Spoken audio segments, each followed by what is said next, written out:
Hey, gang, this episode of WTF is sponsored by Stamps.com. Go to Stamps.com and type in WTF when you click the radio microphone to start a no-risk trial and get a $110 bonus offer. That's Stamps.com. Enter WTF. Do it up. Lock the gate!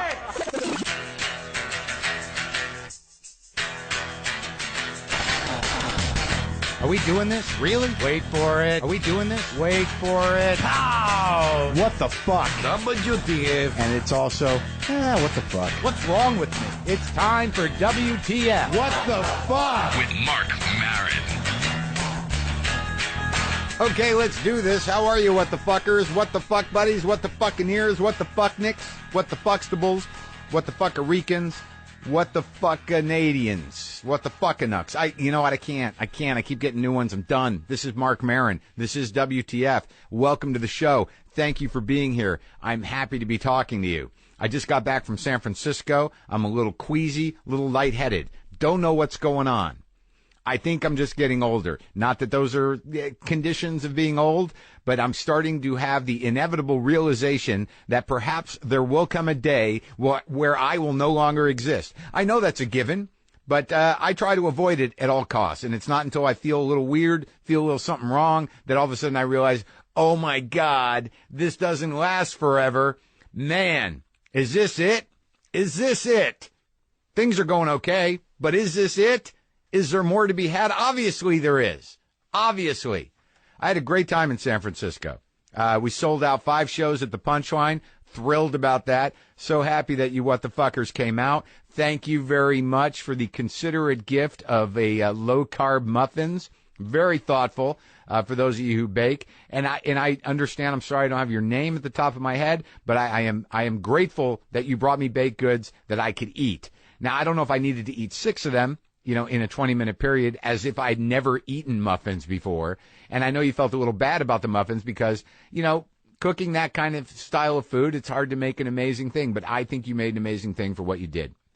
And I enjoyed them. I ate all of them in about 14 minutes. And I don't know if that's on my diet. I think the idea with the diet is we'll make you this appropriate, decadent thing. And perhaps you have one, in place of something you can have that's similar to that. Not 9 to replace one bad thing. Yeah, that's what I did. So what? That's it. Rainn Wilson is on the show today. Had a very thoughtful conversation with Rainn. I tell you, man, themes are coming up between Norm Macdonald, Rainn Wilson, themes of faith, themes of religion. They keep coming up. And I'm a little, hazy on this, man.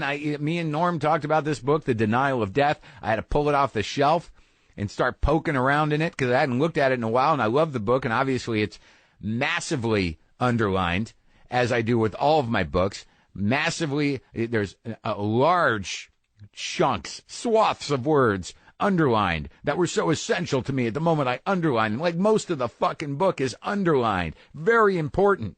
Get to that in a minute. I worked with Nato Green, who up there in San Francisco, who is a union organizer by day and a comedian by night, which means he's on top of things. He's on the pulse of things. He's down there with the Occupy Wall Street movement. He's moving things around. He's making a difference. And I work with him, and I feel bad. I feel bad when I work with Nato Green. He was very funny, very smart, but he's engaged. And I start to feel like an asshole. I used to be much more political. I used to be very angry about politics. I still am, but I also realized I'm just angry. So I should deal with the baseline anger and then, move through politics as I see fit, which I do. But I felt bad. I felt bad. I'm not apathetic. I'm not apathetic. I am inactive. Like I'll say I support the Occupy Wall Streeters, but that's where my support ends, saying that and saying it to you. So I'm inactive. And I feel guilty about it. I hate myself for it. I beat myself up about it. So that means I'm still fighting the good fight because clearly I am part of the problem. So I feel like I'm doing something by beating myself up for not doing more. I hope you can relate to that. The denial of death. Look, I'm getting older. There's no way around it. I'm glad I feel a little more comfortable as I get older. I'm 48 years old now. I'm not going to ever have a washboard stomach. Not that I ever aspired to that, but I do hold on to that. I do not have a faith that I can count on. And I start to realize that obsession is really my faith. Focus on singular things is how I feel better. I think obsession and spirituality are very similar. Spirituality can be a little more vague and maybe something more ethereal, but if you're obsessed with something to the point where it gives your life purpose and you can't see anything else, including your problems, beyond that obsession, that's spiritual. And if you pick a good object to transfer all of that fear onto for as long as it takes, then maybe that's helpful. I'm completely obsessed with these pants. I think about them constantly. I've talked to you about it. I'm not washing them. This is the new pair that I got because I fucked up the other pair, and they're holding my attention for a while. They are staving off the fear of death and mortality, my commitment to the ideology and the mythology of these fucking pants I bought. So now I pull off the denial of death. I pull it out of the bookshelf, poking around, lots of stuff underlined, and it's always interesting to see what a younger Mark underlined at a different part of his life. Towards the end of the book, here, let's just pop open a page. All right, underlined. The creative person becomes then, in art, literature, and religion, the mediator of natural terror and the indicator of a new way to triumph over it. He reveals the darkness and the dread of the human condition and fabricates a new symbolic transcendence over it. This has been the function of the creative deviant from the shamans through Shakespeare. Man, that's fucking great. That still is good. Oh, see, this book is helping me. It's all about other things. It's all about transference. It's all about having faith, surrendering, letting go, being part of something bigger than yourself to benefit you and the bigger thing, to feel like we have a purpose in this world. Huh. Let's see. What else we got? The whole thing boils down to this paradox. If you are going to be a hero, then you must give a gift. If you are the average man, you give your heroic gift to the society in which you live, and you give the gift that society specifies in advance. If you are an artist, you fashion a peculiarly personal gift, the justification of your own heroic identity, which means that it is always aimed at least partly over the heads of your fellow men. After all, they can't grant the immortality of your personal soul. There is no way for the artist to be at peace with his work or with the society that accepts it. God, man, you're preaching to the choir there. As much as an audience likes me, and I like them, there will come a moment where I'll think, why do you guys like me? No, seriously. All right, wait, let's just look at a couple more. Oh, my God, look at this underlined thing. The essence of normality is the refusal of reality. Holy fuck. Masticate that in your mind for a while. What we call neurosis enters precisely at this point. Some people have more trouble with their lies than others. The world is too much with them. And the techniques that they have developed for holding it at bay and cutting it down to size finally begin to choke the person himself. This is neurosis in a nutshell. The miscarriage of clumsy lies about reality. God damn it, what does that even mean for me? To lie to oneself about one's own potential development is another cause of guilt. It is one of the most insidious daily inner gnawings a person can experience. Guilt, remember, is the bind that man experiences when he is humbled and stopped in ways that he does not understand, when he is overshadowed in his energies by the world. Fuck, my brain's going to explode. Is this too much for a Monday? God damn it. I just make excuses for myself, that I need my world to be small and that it's okay if I live a life of the mind as long as I'm sitting in my garage and I'm speaking my heart and I'm speaking my soul. But eventually that just is going to compress me. It's going to make my world small. I'm not going to get out. How much can I spiral inside of myself? See, I'm missing a perfect opportunity to do some hands-on transference and be part of something bigger. I should just go down to Occupy Wall Street. I should go down to Occupy LA. I should go do something that'll make me be part of something bigger than myself that will transcend mortality and maybe have an impact for the community and for everybody involved. A good thing. Why am I not doing that? Because we judge it. We sit and think like, oh, look at all those freaks, man. They're just freaks out there, playing, hacky sack and drums and white dudes with dreadlocks, cooking vegetarian meals. You need those people. That's how a movement starts. You have to have the freak. Someone's got to do the camping. Who's going to do the camping? They're going to do the camping. They need to be there. They need to become some sort of anarchist, collective tourist attraction in order for people to realize that they mean business and that it's a real deal. And then other people get on board, and then maybe some can come out of this. Living wages, more support for unions, maybe some punishment of the banking system. Who knows? But don't judge the freaks, because someone needs to do the camping. I sort of analogize it to the Jews, the Hasidic Jews at the Wailing Wall in Jerusalem. They have to be there. Look, you know me. I judge Hasidic Jews very harshly. There's probably some secret envy that I have because of their insane commitment and discipline. But, I've been to Israel. You go to the wall, they're there praying 24 hours a day, keeping those ancient channels of arcane poetry open to the supposed almighty round the clock. And I just think that let's consider it. I'm a Jew. I'm not a Jewy Jew. I don't do much Jewness. But think about it. If one day those Hasidim who are at the wall just said, you know what, fuck it, I'm done. I'm done with this. Let's just all go. Let's all go. Let's go. We're wrapping up here. It's a wrap. I mean, how long would it be, really, before every Jew everywhere said, what, those guys quit? Well, can we all stop? So that's why you need the freaks. And that's why I need to go get down there. I got to go out, do something, become part of something bigger than me that has some meaning. Look, I do the podcast. Isn't that something? Oh, my God, what have I done? I've spiraled myself. I've corkscrewed myself into the ground of me. Damn it!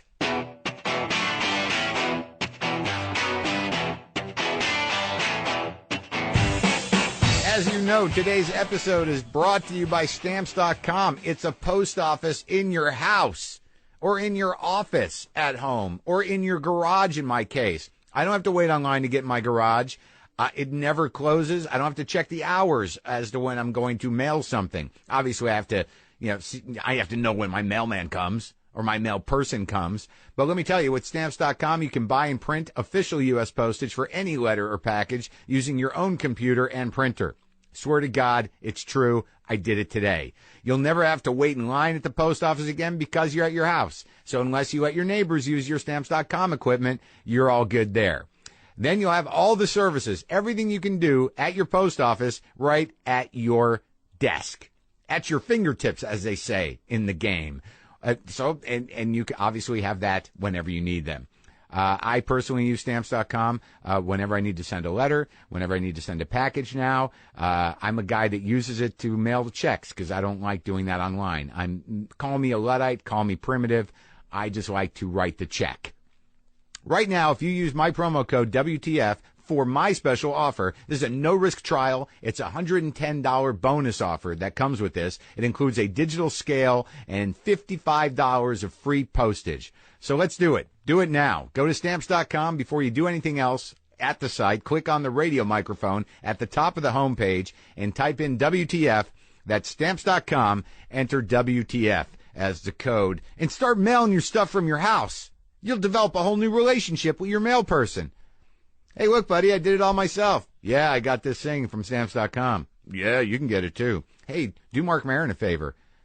Put WTF in the promo code when you go to the homepage, and you click on the radio microphone at the top of the page there. Yep, Stamps.com.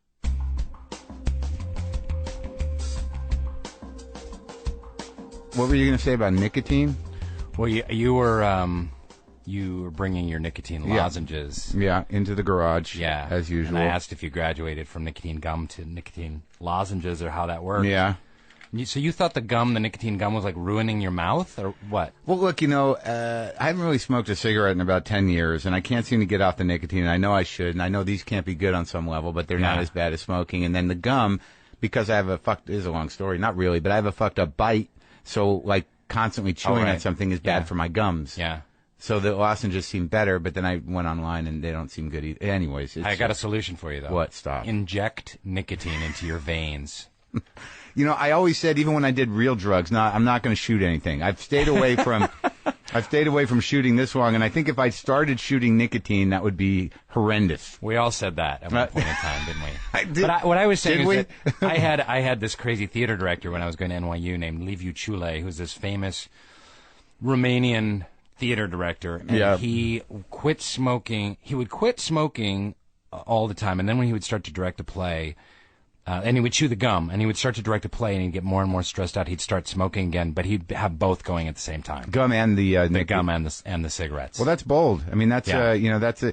With addiction, you get to a point with anything where your need is going to overtake, your ability to be prudent. Yeah. So you just need to keep jamming shit into your cells. Totally. I quit caffeine a little over a year ago, and I think I drink a gallon of decaf a day. Really? Yeah, but because it has a little bit of caffeine, so I might as well just drink a cup of coffee. Why did you stop coffee? I mean, what was... Man, I was so addicted to caffeine. I mean, it was crazy. We would shoot The Office, and, called so fucking balls early, and I would, be at the Starbucks at, 5:20 a.m., and I would get a quadruple latte, which I would guzzle on the way to work. Then I would get there, and I'd have a cup of coffee. And then I'd have a cup of half-calf. And then I would have iced tea at lunch. And then I would start my afternoon with Diet Cokes. Oh. All the way till around 6 p.m. Did it cause you, stress? I mean, were you because I find that if I jack up on too much caffeine, I get overwhelmed and I can't handle shit. Was it good for your character? No, it really had nothing to do with Dwight, really. I wasn't playing a really, caffeinated character, but I'm just powerless over caffeine. Yeah, there you go. It's my life had become unmanageable.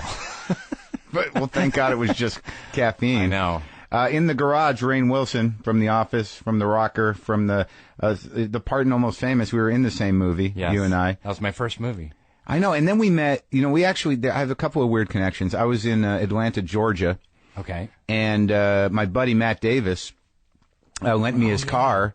And he said, this was Rainn Wilson's car. And I said, come on, dude. What do you think? Is that a joke? And he somehow had your car. He had my car.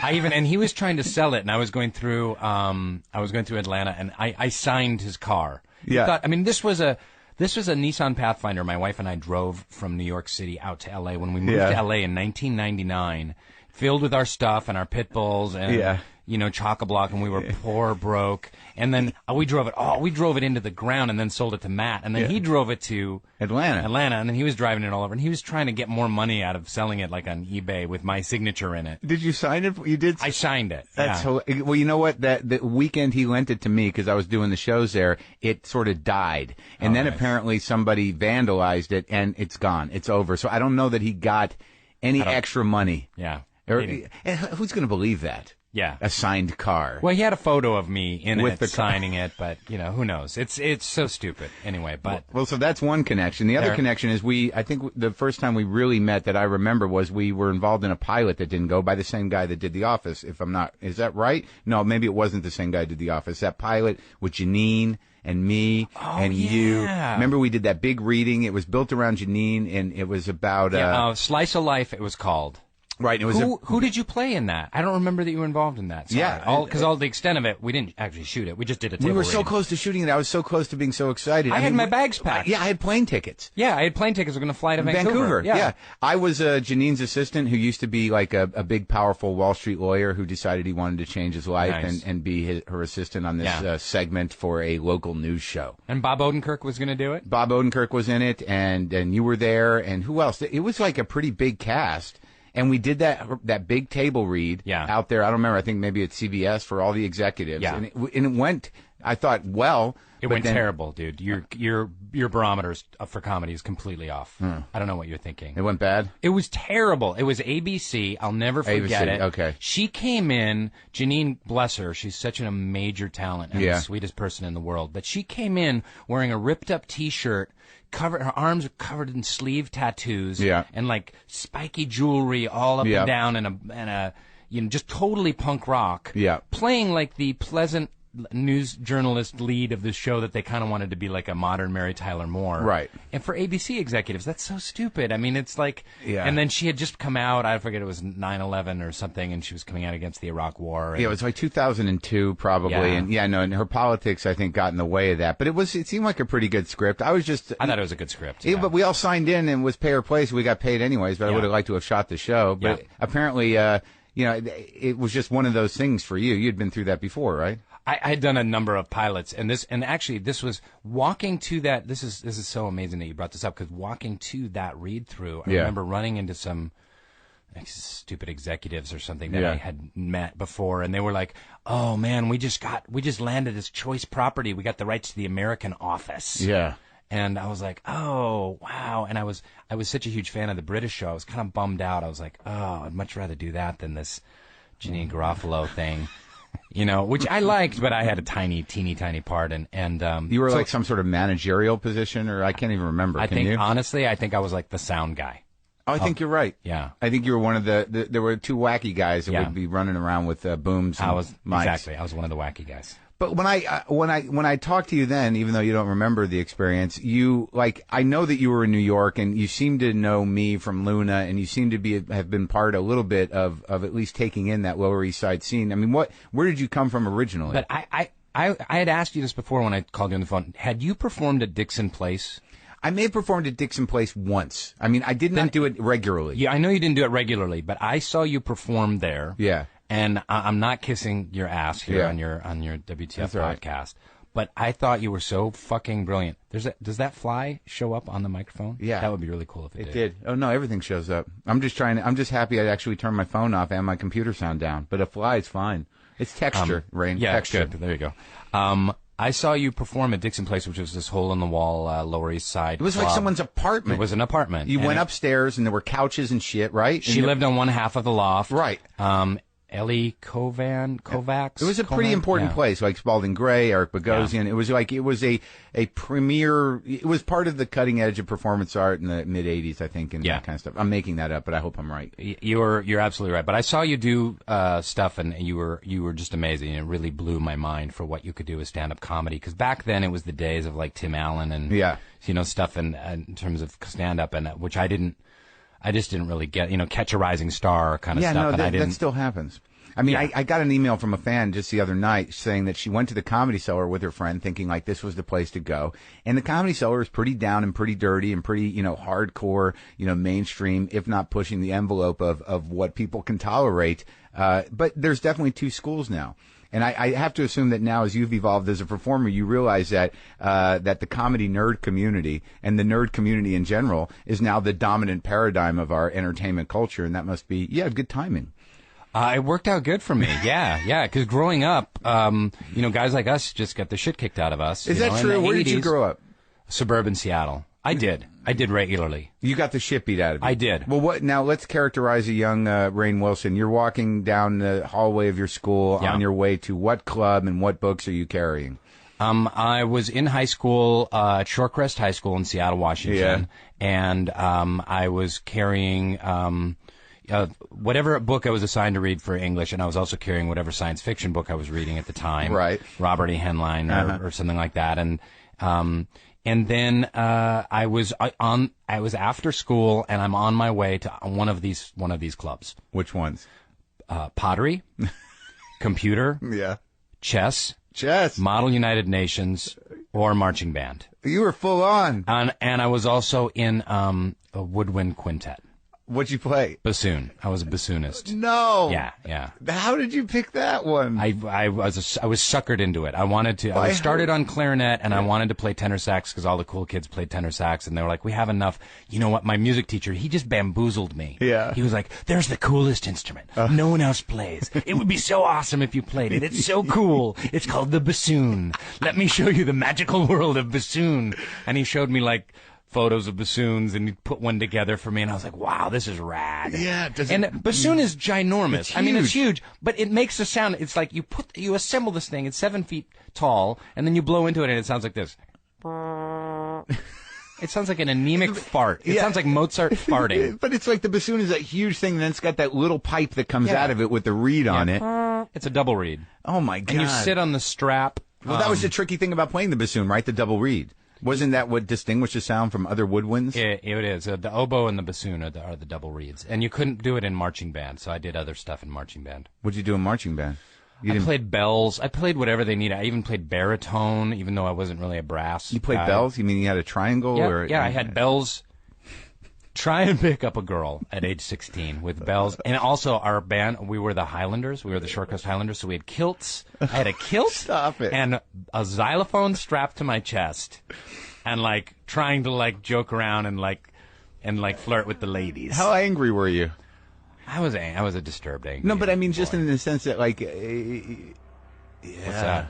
It's a God, I plane. told my pilot to land Yeah, he said after he was 12 o'clock. He said he was going to circle a little bigger Yeah. radius. You Okay. didn't make it clear that we were going to be. I should have. Oh shit! Do you need to call him, or he'll be all right? Sounds like he's out of range. Yeah. No, but I can't imagine because and I've talked to, I don't know, as defined a nerd as you characterize yourself to be, but I've had Patton on and Hardwick. Sure. And, Yeah. But like in my memory, I wasn't a bully, but I was also one of those middle people. Like I kind of went back and forth in between groups. Yeah. But I never played chess. I never had the focus to do anything that would, make me a nerd. But it just seemed like there was such battle lines drawn in that being. I mean, I hear you. Like I watch you tweet and I watch you on the show, and I have a hard time separating you from the character in some respects. But I know that you just must have hated the jocks.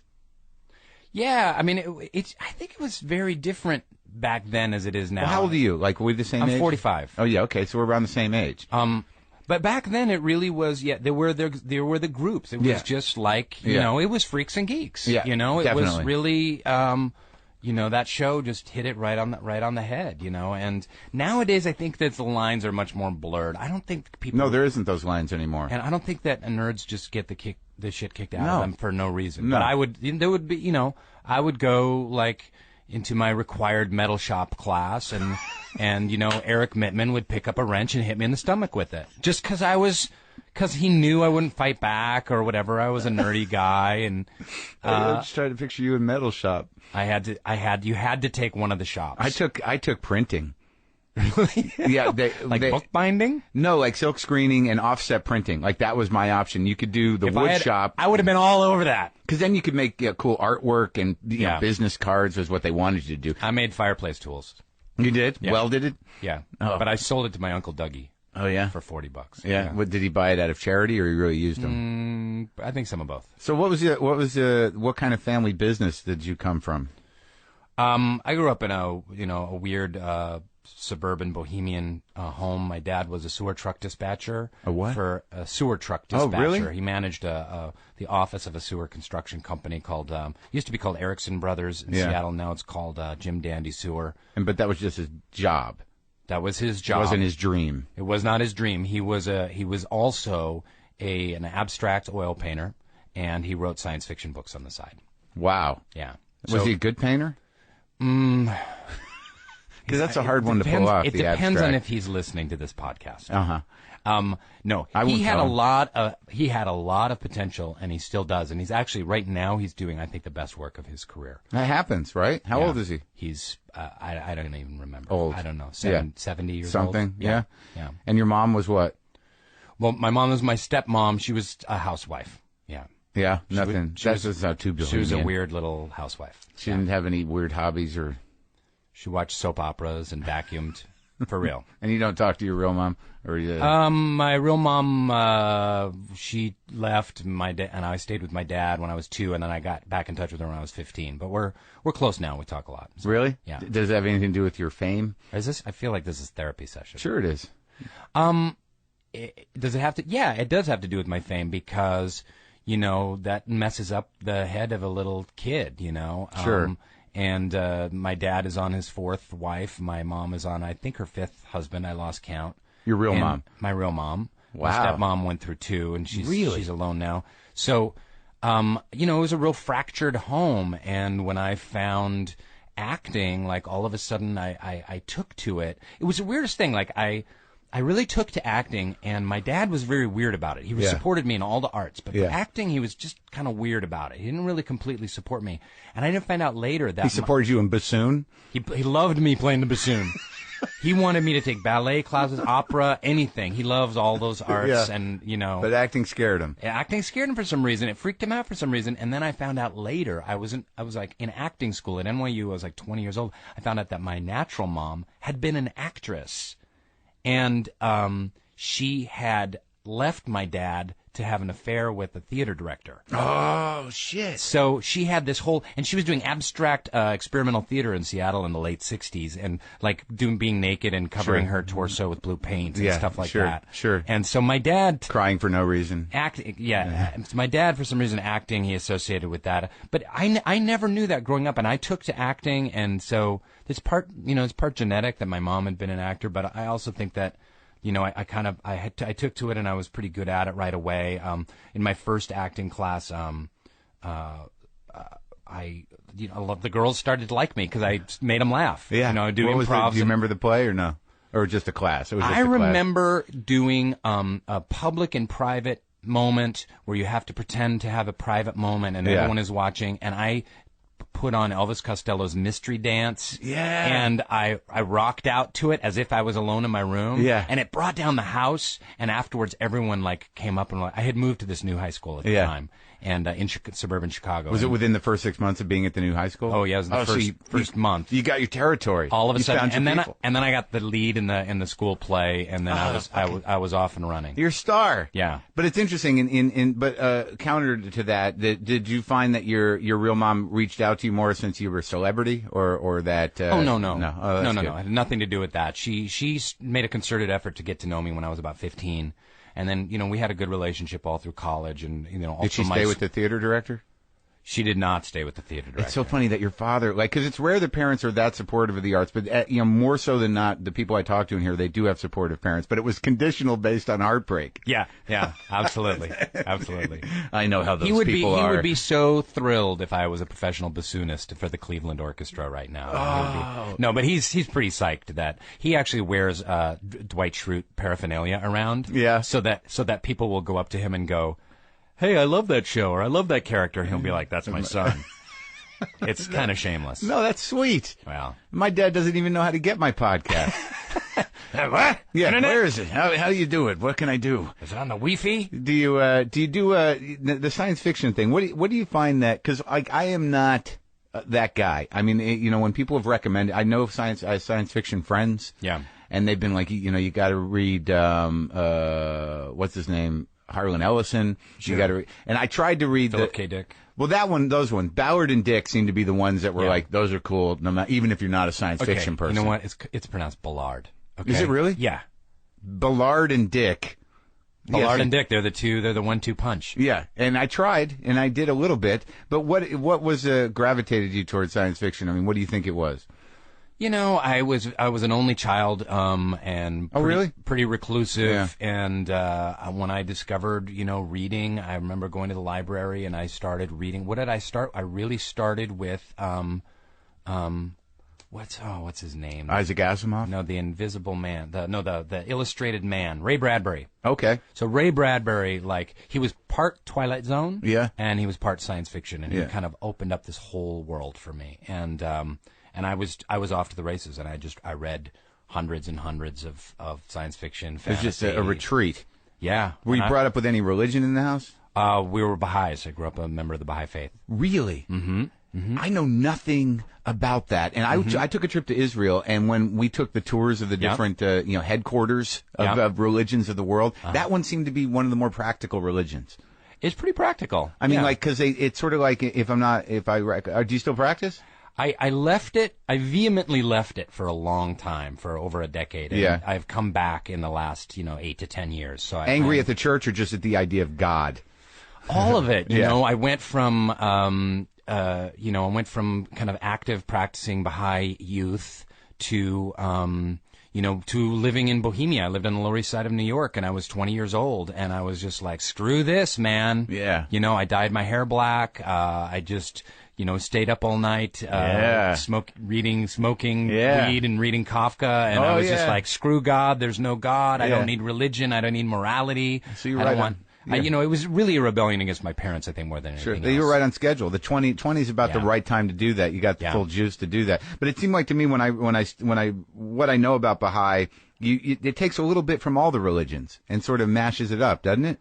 Yeah, I mean, it's its own independent world religion, but it absolutely, Baha'is believe in the divinity of Jesus, and they believe in the divinity of the Buddha and of Muhammad all and of them. Abraham and Moses and everybody. So the Baha'is believe that all of those people are divine teachers that are sent by God to humankind throughout the ages to, mature us as a species. And so we read the writings of the Buddha, we read the writings of Jesus. Wow, we don't necessarily believe what the Christian Church does or the Catholic Church. Right. We don't, but we love the writings of Jesus himself. Isn't that interesting? And the It's stories very of diplomatic religion in the sense that it's sort of like, these are all messengers of the guy. Yeah. And then, is the guy vague, or is there a name for the guy? For God? Yeah. No, just God. Oh, that's nice. Plain old God. I like that when it doesn't have any, There's no fancy names. But Baha'is also believe that God has sent a new divine teacher whose name is Baha'u'llah. I like he that lived name. in Persia. It means the glory of God in Arabic, and he lived in Persia in the mid-1800s. So Baha'is are also followers of Baha'u'llah. Yeah, and I've never even heard of Baha'u'llah. Yeah. And a lot of people probably haven't heard of him. Well, they should check him out, but not on the Wikipedia. You actually have to do some reading. Now, is there going to be a new guy? Are they open to new guys? According to the Baha'i faith, not within the next 1,000 years, but absolutely. Like from the beginning of time until the end of time, God will not leave man alone. God will... He'll keep bothering us? He'll keep bugging us with kind of moral, spiritual, mystical updates. It's kind of like Windows. You've got to go from Windows 7 to Windows 7.5 and all that shit. So, I just find that interesting because I like any sort of religion that sort of honors the actual text of all the different sort of wisdom. Yeah. That's cool. Yeah. And you're practicing again? I am, yeah. Oh, that's cool. Is the church nice? It really is. I mean, it's a bunch of weirdos. Don't get me wrong. And the thing I love about the Baha'i faith is that it's completely democratic. There's no clergy. Oh, really? No priests, no big, rabbis, no big hats, no gurus, no guys in funny hats. So everything is kind of like the inmates are running the asylum. Yeah. Everything is elected from within. So the Baha'is you're here in Eagle Rock. The Baha'is of Eagle Rock are gonna elect their local assembly to kind of govern their affairs and stuff like that, but no one has any power over anybody else. And that's interesting. Yeah. And it's not a recruiting or proselytizing faith, really? Well, people are certainly welcome to join it, but Baha'is are specifically not allowed to proselytize or try and convert. Oh, interesting. Yeah. Mm-hmm. So they're not allowed to be annoying, which is why so few people really know about them. That might be. And they're pretty comfortable with their numbers, I guess, if that's the case. Well, no, we'd certainly like the faith to grow, and I'm allowed, like now you're asking me about it, I'm to talk about it. Sure. People are welcome to check it out, but we're not going to knock on people's doors and try and insinuate in their lives. When Baha'is go to other countries, when I was a kid, we lived in Nicaragua. You did? Yeah. Why? Well, it was for the Baha'i faith because my parents were Baha'is. But they're not missionaries. They weren't there to quote unquote convert the natives. They were there to work in the local community and to start schools and be of service and work with the Baha'i community. And, no kidding. Yeah. What age were you in Nicaragua? That sounds interesting. I was there from 3 to 5. So it's a little vague.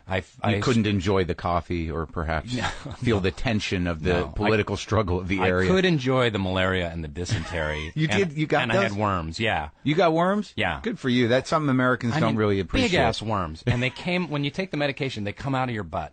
Theyese things are enormous. They're like garter snakes.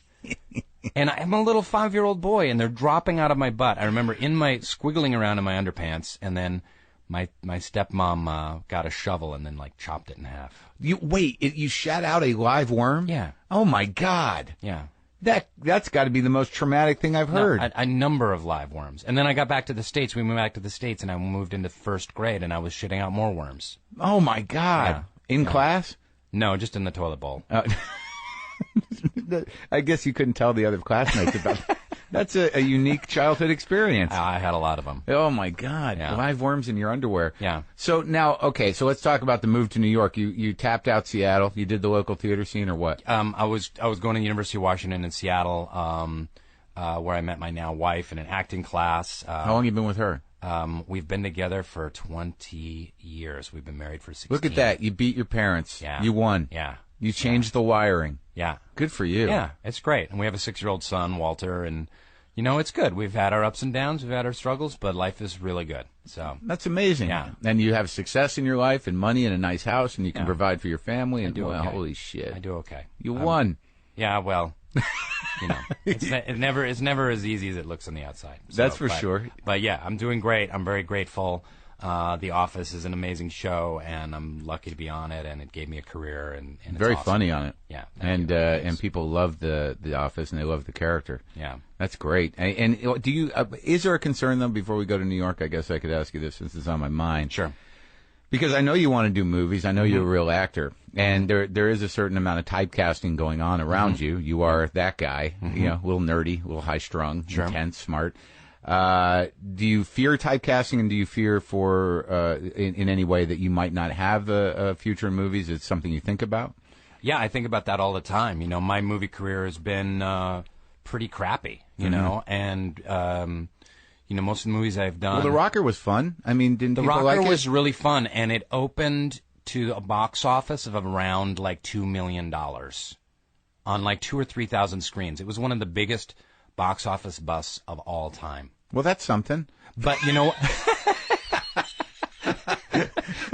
gotta wear a badge of honor. Hey, I got a story for you. I got the #1 box office dud. Yeah. I think we were taken out by a couple other films, but I think we're definitely in the top 10. But the great thing about The Rocker is most people haven't seen it and kind of roll their eyes at it because it had really shitty ads and a shitty trailer. But the movie's sweet and it's fun. And more, on Twitter and Facebook and people that I meet, they just love The Rocker, and it's really cool that it's kind of found a second life. Well, that's what's interesting about the culture we live in, because you're a fairly advanced human being. I mean, you're very active on Twitter. You've set up this website that I want to talk about in a minute.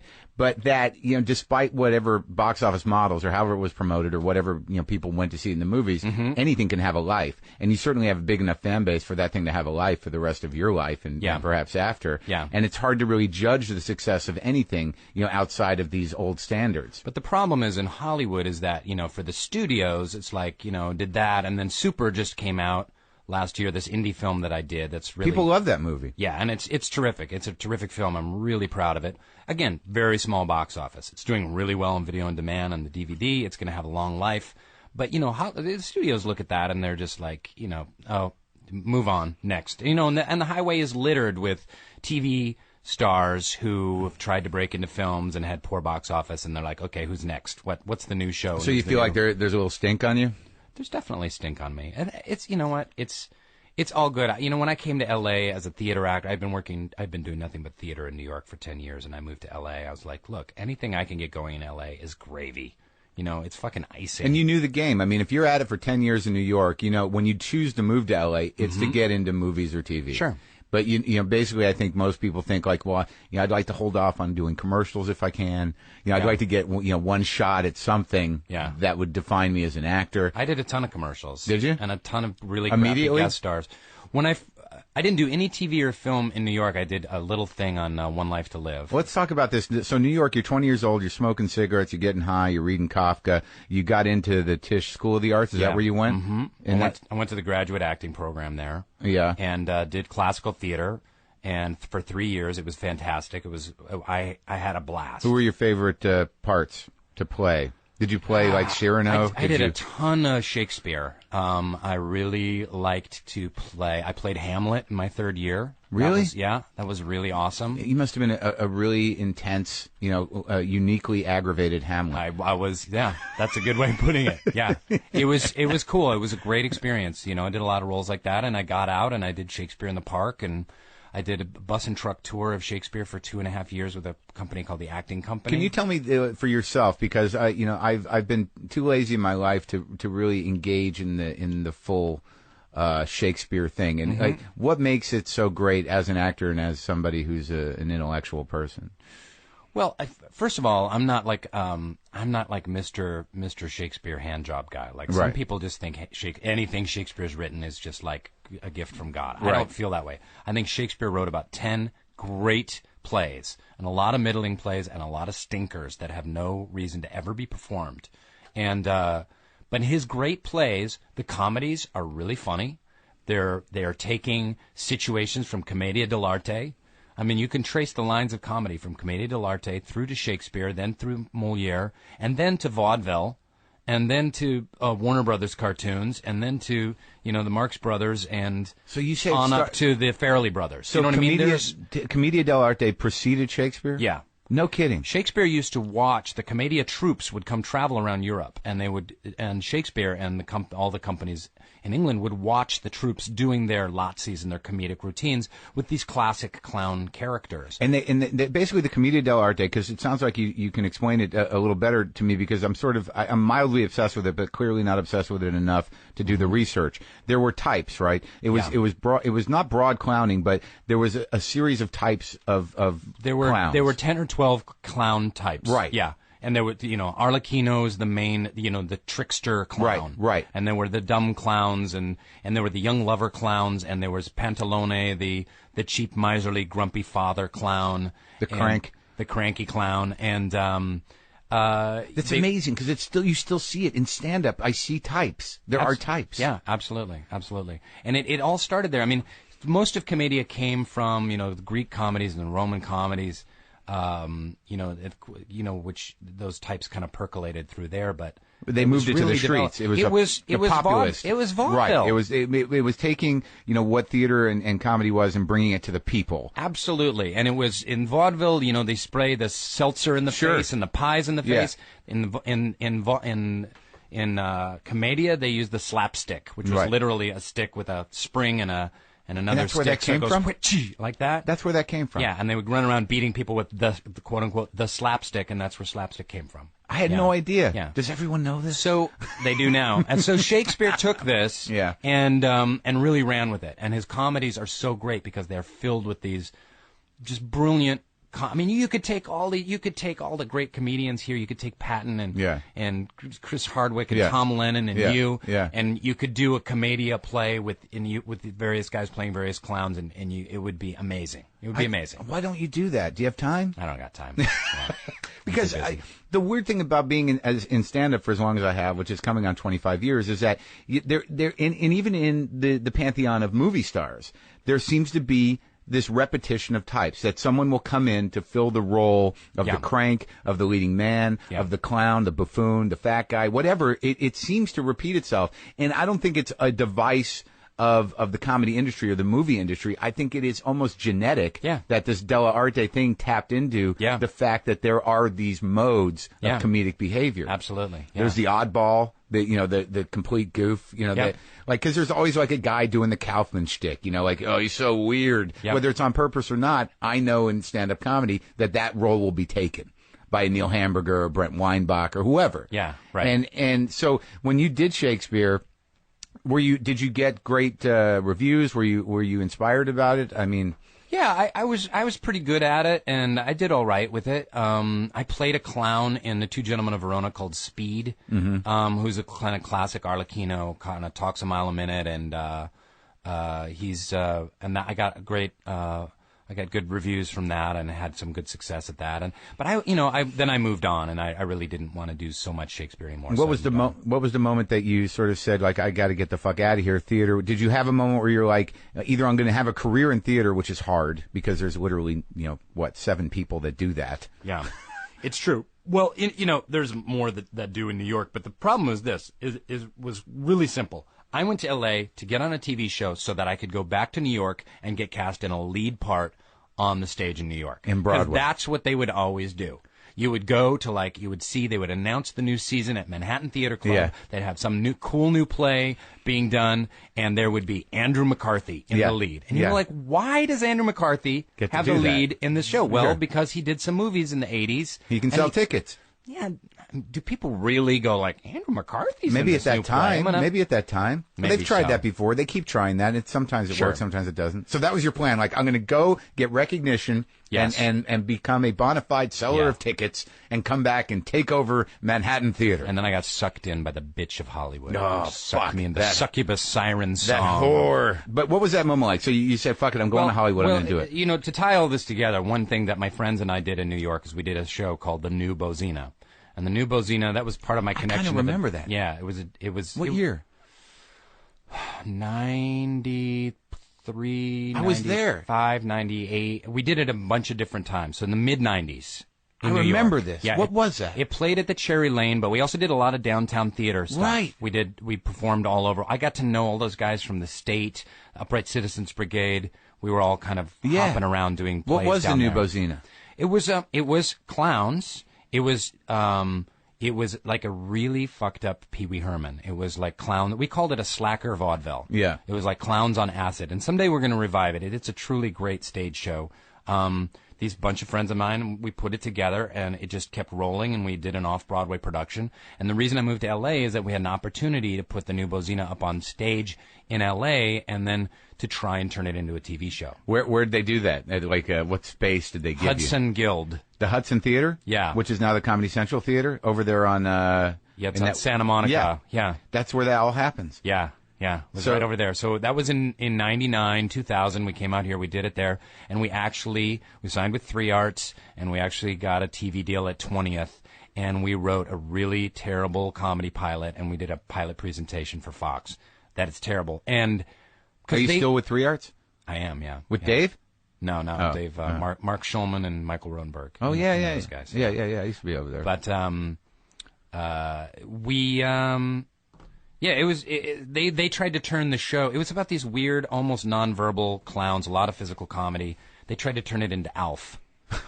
So they tried to take these weird postmodern clowns and like live with a typical family. But like they're isn't living that- in the closet. But isn't that interesting, though? Because you knew exactly where you were coming from. I mean, you were coming from a history of classically trained theater, and also you were entrenched in the Lower East Side sort of art theater scene, like Surf Reality and all those fucking places, Dixon Place. Nada. Not a 45. Yeah, and I mean, that's PS 122 and Not a 45 was Kirsten Ames, right? and the Aaron. Aaron, right. It was Aaron and Aaron. Kirsten. Aaron had it originally, Yeah. and Kirsten was his girlfriend who produced Jerusalem Syndrome, which was my first show at that little space on 40. I remember that. That ran for a long time. didn't Yeah, it ran off yeah. Broadway at the West Beth, but I was doing it at Nada, which Yeah. was 6 flights up on Yeah. like 45th Street, right? I was originally at Nada, was down on like Rivington Street on the Lower East Side. Oh man, maybe might have moved. but Aaron Bell is who you're Aaron talking Bell, about. yeah. Great guy. Yeah, but you're talking about this. You knew. It's somewhere in your heart, you knew that if I'm going to go to L.A., the terms are going to be different. Sure. You must have had some sense that the disappointment was possible. You weren't going to be able to sell a postmodern clowning show that was beyond Pee Wee Herman to Fox. Yeah. Well, it was. Yeah. It's a long, complicated story. I mean, we also USA was trying to branch into comedy, and they wanted to do like a weirder single camera. But there was a vote taken in the group, and I was the dissenting voice, and the group wanted to go with the big money to 20th. And try What and was your make it- reason What was my reason? for dissenting?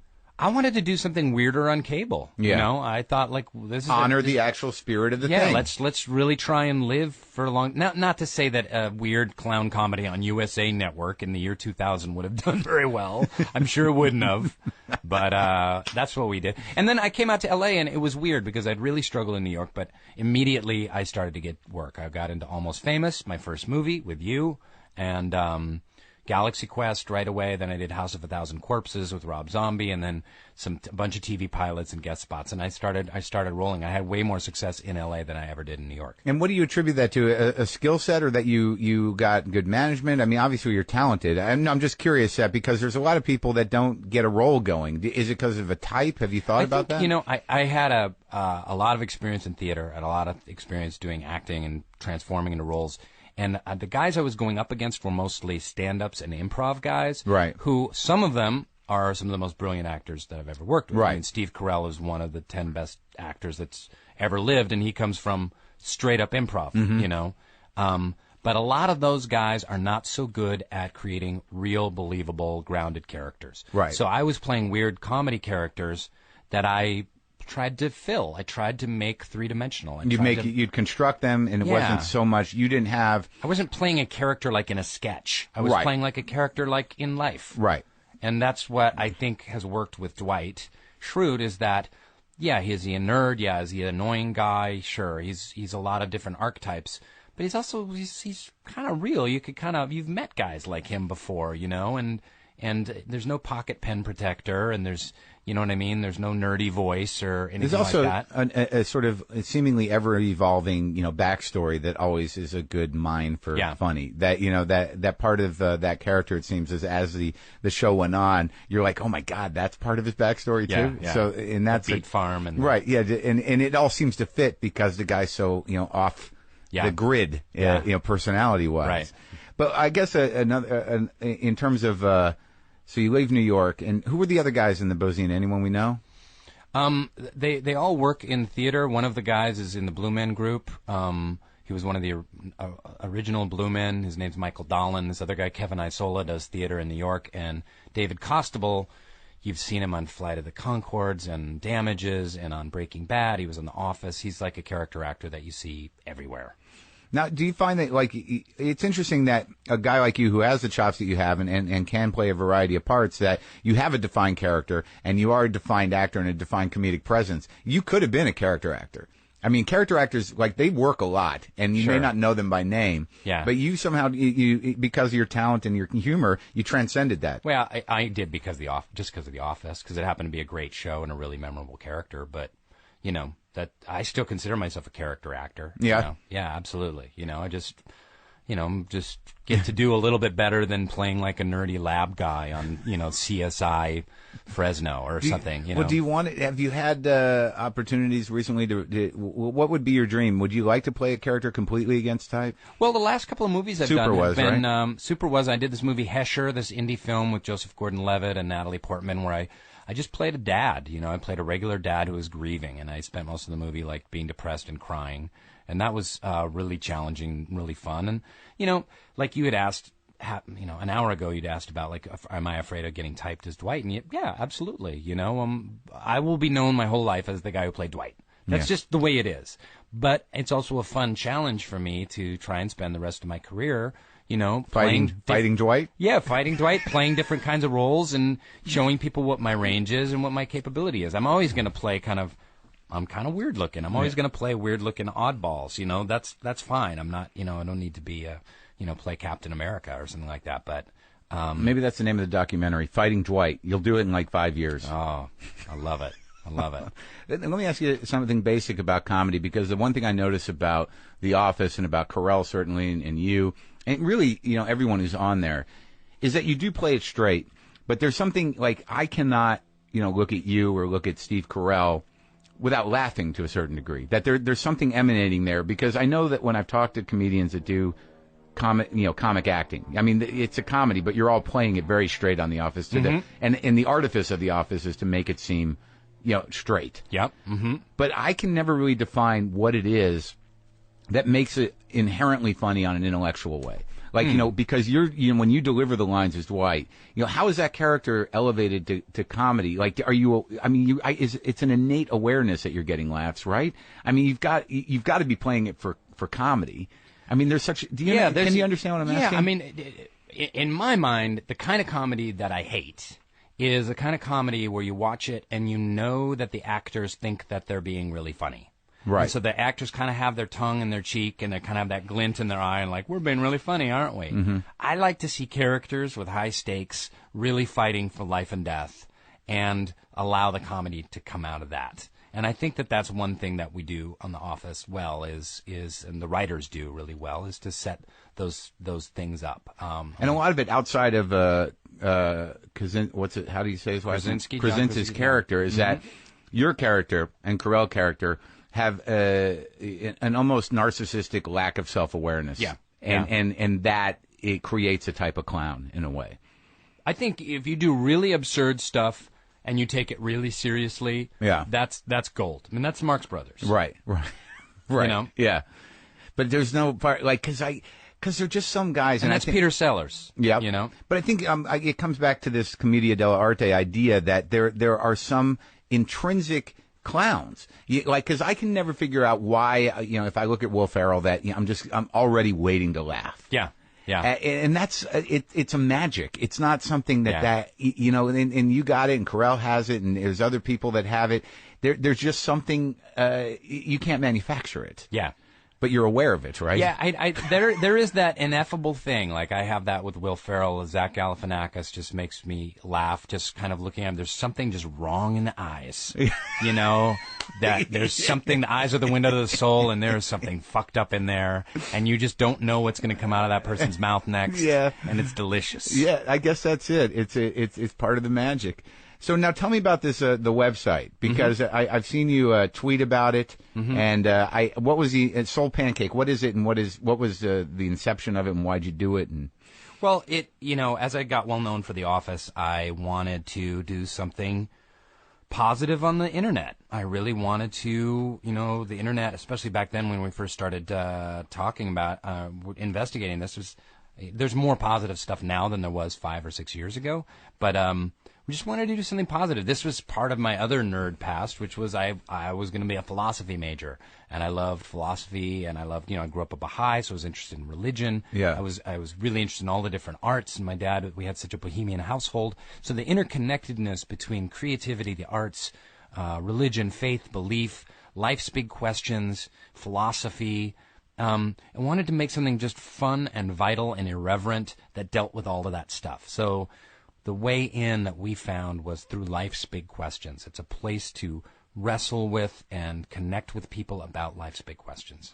And how does it function? I mean, what's the interactivity element? I mean, it's a basic. I went there a bit today, but it's just people engaging each other. We about twice a day we put up our own content. So we have creative challenges, and we have life's big questions, and we have columns from columnists, bloggers. And you can interact with those and just give your opinion. So you built a community. We built a community, and on the side there's a question collective. You could post your own life's big question, like your comedy question is like, what is it about the archetypes of comedy? Why do we laugh at Will Ferrell? What are the classic clowns? You could post that on there, and people from all over the world could answer you. And chime in. They chime in, and you can dialogue about that stuff. Have you learned anything from it? I mean, have you been surprised and shocked? I mean, what do you? Here's the thing that I learned is that people are really awesome. We get really jaded. Oh, people are such assholes, and Twitter proves like what assholes people can be. Yes. But on Soul Pancake, we have born again Christians. We've got atheists, agnostics, people who've never thought about religion, Buddhists, Baha'is, every stripe. And there are civil discussions about all of these things, and there's people like having respectful conversations, and that's what we were going for, and that's what happens there, and it's pretty astonishing. You don't get any of the occasional like, "You guys are pussies."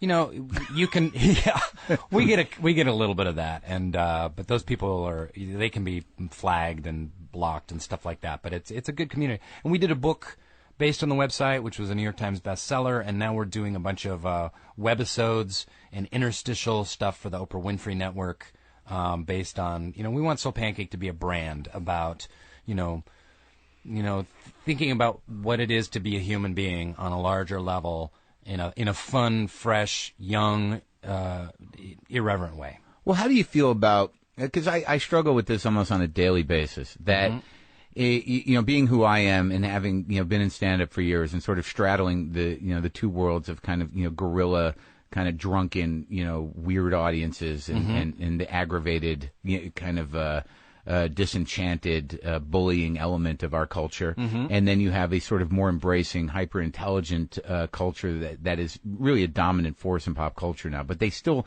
coexist almost like, being beat up when you were in high school. That there was always those sort of like apes that were like, "You're fag, you're pussy, you're so smart." I mean, is this a timeless struggle? I mean, is there winning? It's the battle of good versus evil. Is it? Because listen, here's what's happening in the world right now. There are forces trying to tear the world apart. There's forces out there that are trying to rip people apart and cause divisions and make the world a worse place. They're selfish. They're materialistic. They're racist. They're nationalist. They're There are all of these things that just try and disunite people. And then there are people that are trying to make the world a better place, whether it's, and it can be trying to make a quality TV show or a quality podcast. It's making the world a better place. You're bringing people together. You have hundreds of thousands of listeners, coming in and learning about comedy and thinking about the world in a new way and hearing people's stories. And you're a storyteller. As a comedian, you're a storyteller. As a podcaster, you're a storyteller. And so that's how I see it, is like, it's all about trying to make the world a better place before you die. Like, do your part to just try and make the world a better place. And that can be out of making a fucking canoe. Right. You can make a beautiful canoe. You do what That's you can. fine. Yeah. But we do what we can with what God has given us. And so that's what we want to do on Soul Pancake. And, I just try and ignore the haters and just try and make my own weird comedy. I got, weird projects going on, and I play my weird characters, and also do Soul Pancake. And, I've been doing some charity work, and I'm able to help raise some money around that. And that's just what I'm trying to do. I'm trying to be a good dad. Yeah. How's that going?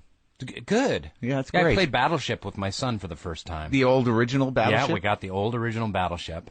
And then we downloaded the iPad version. And, of course, he fell in love with that. He doesn't want to play the old school one. Well, I'm glad that you have it. And now you can put it on the shelf as some sort of artifact of your childhood. Yeah.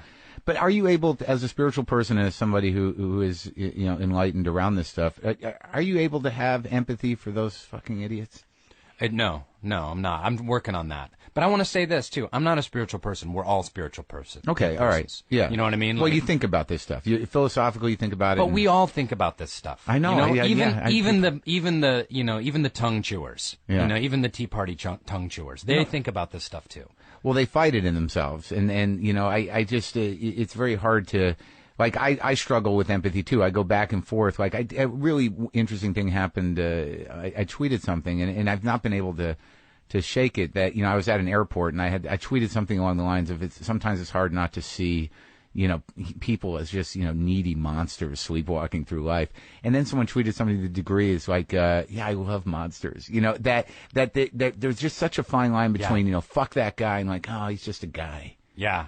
And do you deal with that? Yeah, what you're talking about is the most basic building block of what spirituality is, and that's compassion, and to be able to see yourself in the other, no matter who that is. Empathy, huh? If there's a mongoloid guy eating a cheeseburger in the waiting room of United Airlines or something like that, and drool's running down his chin, and I'm there. I'm right there with you. We're all in this big Let's cesspool call him a Down together. syndrome guy. Yeah. Okay. Yeah. It's so funny that some of us, like, because we grew up when mongoloid was okay to say. Oh, that's not okay. I lose track of what's not okay. But that's to say. funny, like, because, like, I've had that thing, like, I had Tobolowsky on here once, and he actually used the word colored, because he's like a 60-year-old dude who grew up in the South, and he didn't even think. He had not updated his resources. My apologies. Okay. Down syndrome guy. No, but I know what you mean. But that's easier than dealing with some angry asshole who is putting nothing but hate into the world. My issue is like, there's a part about compassion and empathy, but then there's that other part of you that's sort of like, well, how can I help him find his heart or change the way he's looking, and why does he got to hurt me? Then all of a sudden it's not empathy. It's like, let me help you. And then they're like, fuck you, you don't know anything. And then you're right back where you started. But you're doing it, man. You're doing it. You're the comedy. You're the truth sayer. The comedians have an important role, Yeah. Okay. Yeah. So what do you, what other fun things you do with your kid? Do you go to the Disneyland and stuff? You have one kid? Yeah, one kid, Walter. We've been playing some tennis recently. I'm kind of really into tennis. How old is he? He's 6, almost 7. We play video games together. We watch movies. We do the basic stuff. Has he ever blown your mind? Like, like in the sense of like when they say things? Because I know guys that have kids are like, I'm like, where did he come up with that? He said something the other day that was just amazing, and I'm completely blanking. But yeah, he blows my mind all the time. Well, I'm fucking thrilled that things are going well for you, and I really appreciate you coming by here. This has been really fun. And do you drink coffee? Do you grind your own coffee at home? Oh, you My drink own decaf? Oh, I only have decaf. I'm going to give you a mug, though. Oh, awesome. I want a mug. All right, man. Thanks for talking. Okay. You got anything else? I was going to say that on the back of your toilet, you have 2 magazines. You've got Bon Appetit, and you've got the American Airlines Departures magazine, which you subscribe to. No, you subscribe to it because you've got it. Your name and address is on there. But I didn't do it on purpose. But why would you're taking a shit, why would you read Bon Appetit? That's what you're shitting. You Yeah, know I what I mean? know. You're looking at what you're shitting. I'm looking forward to the future. That's macabre. All right. Yeah, Thanks, Mark. That's macabre. Thanks, Rainn. Bye.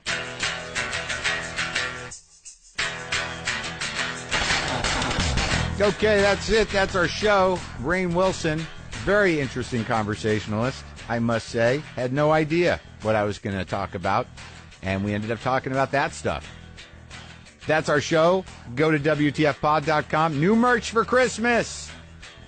Yes, for all the what the fuckers in your life. I got package deals over there. There's buttons, there's stickers, there's a new tote bag. You can get a little package with the stickers and the buttons and my new CD. You can also get my new CD if you haven't gotten that. I recommend it. Not in a cocky, arrogant way, but I'm proud of it. This Has to Be Funny, available on iTunes. It's also on Comedy Central Records, and you can get it at the website, WTFpod.com. Get on the mailing list, okay? Pick up an app. Stop asking me who's been on the show. Go to WTFpod.com. There's an episode guide there, and you can figure out what you can and can't get. You can get it all with the app. And look forward to the fact that we're putting out a DVD with the first 100 episodes available on MP3, hopefully for Christmas. That's hopefully happening.